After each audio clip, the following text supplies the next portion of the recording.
Hello. Sometimes it becomes so tiresome, and I don't want to be tiresome in going over the same stuff again and again. But Tony Dick, who I think is one of these, I think he's a little bit more than a Russian bot. I think he's an individual. Um, has said, "Thank you for confirming that the Wagner Group was formed in 2014, which means your earlier claim of the group being deployed in 2013 cannot be correct." Well, I'm afraid it can be correct, and I've made a video. In fact, I think Tony Dick is referring precisely to the video that I made, where I pointed out that the Wagner Group was formed out of paramilitaries who were already in Ukraine by 2013.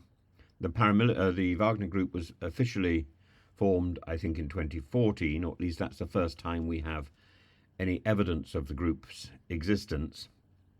But the members of that group, and we have evidence. There is evidence of members who are subsequently identified as being in Wagner, who were previously in Vostaok and Borodai's group, oplot, the Russian National Unity, and so on. All of these paramilitary groups had infiltrated the Donbass, Luhansk region, and so on.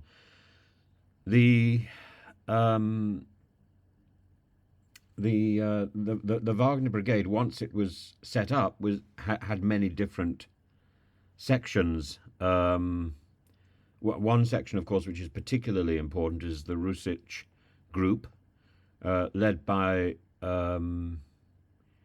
Milchakov and Petrovsky, and this was specifically neo-Nazi in format and in presentation.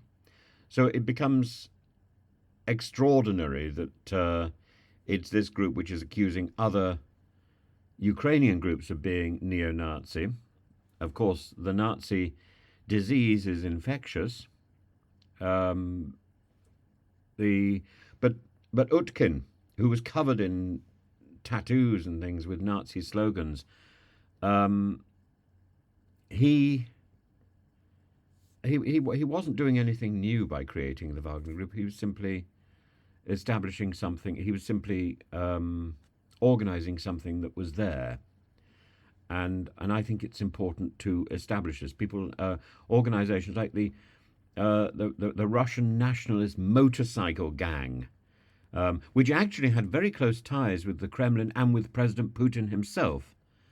Um, they were initially there to provide logistical support to those paramilitaries who had gone into the Donbass, but they also participated in skirmishes.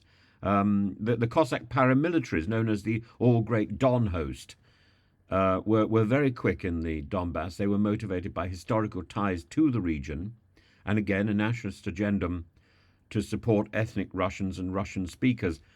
And in addition, of course, the the Russian speakers were encouraged to emigrate from Russia into the Donbass to bulk up those numbers.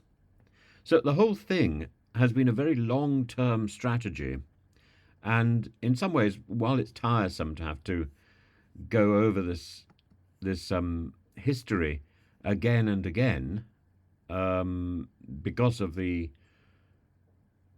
um, outpouring of Russian propaganda and the intransigence of all this, it is useful to be able to articulate this, to be able to um, provide the names and the information.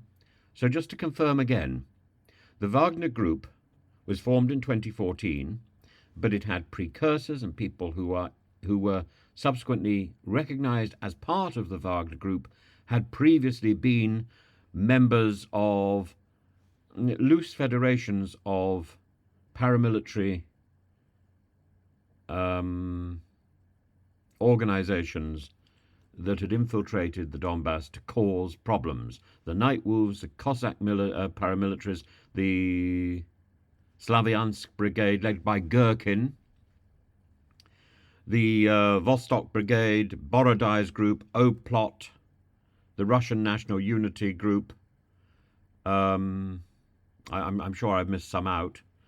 And even after Prigozhin's death, the Wagner Group continues because it's actually a lot of very small organizations, a lot of very small squads, and they have a lot of autonomy. And they are there to sow dissent, to cause problems, to get in, to get out quickly, and to get what they see as the job done. And they are very effective. They should not be underestimated in any way. They are thugs with a lot of authority, a lot of control, and a lot of power.